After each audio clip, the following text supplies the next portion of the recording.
বাংলাদেশে চলে এসেছে আবারও বিশাল এক কার্গো বিমান। এই বিমান সাধারণত হেলিকপ্টার এবং সামরিক যানবাহন পরিবহন করে থাকে। এই বিমানটা কোন দেশের এবং নাম কি সেটা বোঝা যাচ্ছে না। এই বিমানে বেশিরভাগ সামরিক যানবাহন এক দেশ থেকে আরেক দেশে বহন করে থাকে এবং হেলিকপ্টার বহন করে থাকে।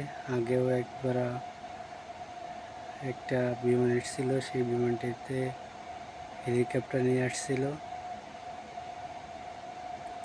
এবং হেলিকপ্টার, অ্যাটাক হেলিকপ্টার, তারপরে সামরিক বিভিন্ন যানবাহন এক দেশ থেকে আরেক দেশে বহন করে থাকে। বেশিরভাগ সামরিক কাজে ব্যবহার, সামরিক মালামাল, যানবাহন, তারপর বিভিন্ন সামরিক বেসামরিক যানবাহন বহনের ক্ষেত্রে এরকম বড় বিমান ব্যবহৃত হয়। এই বিমানের ভিতরে যে জায়গা আছে, সেই জায়গাতে এরকম ছোট একটা বিমান, পুরো আস্ত বিমান রাখা যাবে।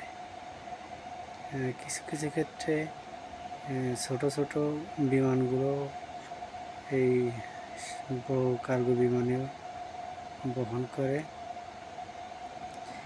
এই বিমানের 4টা ইঞ্জিন দেখতে পারতেছে। এই পাখায় গোল গোল যেগুলো দেখা যাচ্ছে ড্রামের মতো, এইগুলো হচ্ছে ইঞ্জিন।